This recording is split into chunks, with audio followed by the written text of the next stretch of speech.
There's a special kind of relaxing chill that comes with the farming sim genre when you find that rhythm of planting, harvesting, and selling your crop.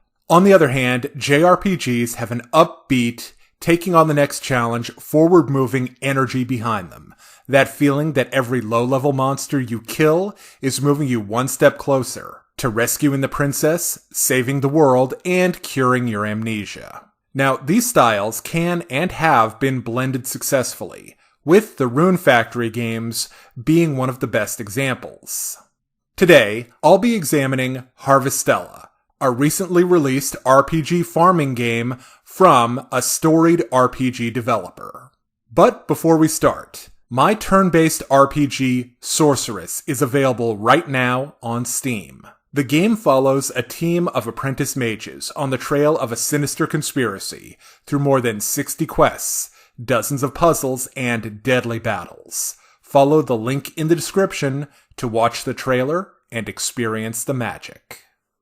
Now then, Harvestella comes to us from RPG giant Square Enix, creators of Final Fantasy, Kingdom Hearts, and Dragon Quest. So there's a huge amount of RPG and storytelling experience that has gone into this game. Square has acted as both the developer and the publisher of Harvestella. Now, like I said in the opening, the easiest point of comparison for Harvestella is Rune Factory.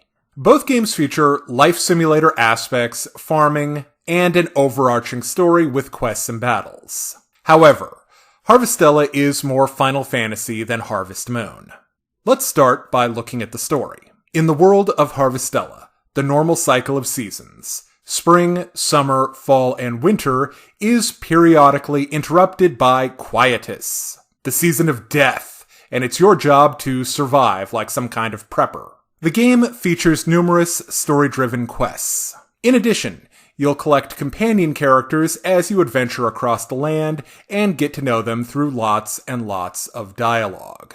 This touches on a pretty big disappointment. Very little of Harvestella is voiced. Voice acting is a big thing, especially in RPGs. Reading fatigue aside, character voices give a huge amount of personality to the characters that you're going to be spending so much time with. Now, let's look at gameplay. Starting with one of the main features of the game, the farming. However, it's not as important as the title of the game would imply. Farming in Harvestella is limited and simplistic compared to other games, like Harvest Moon and Stardew Valley.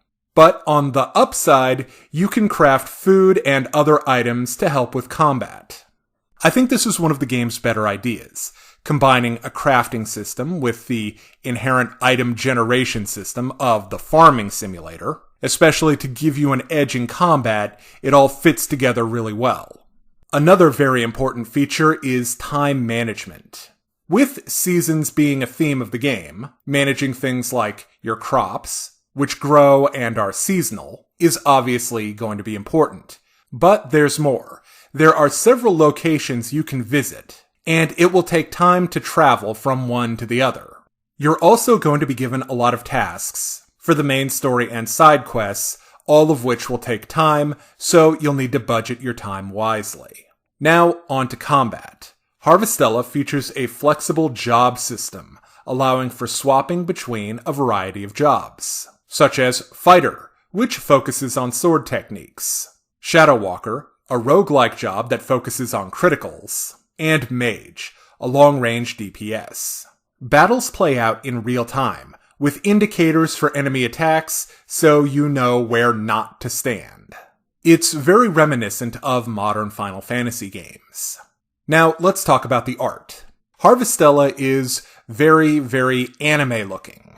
The world itself looks nice, and it's cool to see the seasons change. There are also some neat-looking monster designs.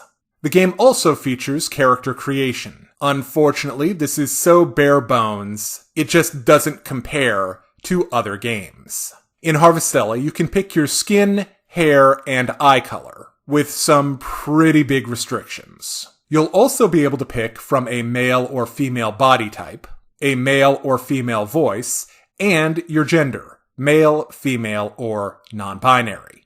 Character creation is less of a staple in JRPGs than it is in Western RPGs. However, so much work has been done by other developers to make this system meaningful. It's a shame that a big developer like Square Enix wasn't able to pad this out a little bit. Like hairstyles.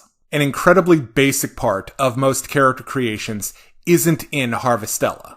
That leads me to one of the biggest issues I see for the game, the price. Like I said, Square Enix is not a small developer. They're a gigantic company, capable of producing multiple games at the same time, and yet they've priced Harvestella at $60. That's the price of a AAA game.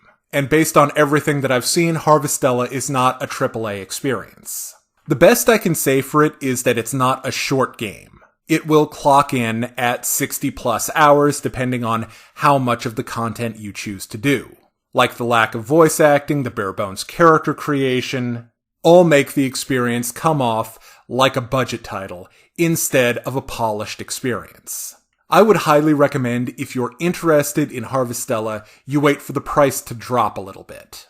I think $30 is a much more fair price point for a game with this level of production value. When and if you choose to pick up the game, it's available on the Nintendo Switch and Steam. Also, it will likely be coming to the PlayStation Store at some point.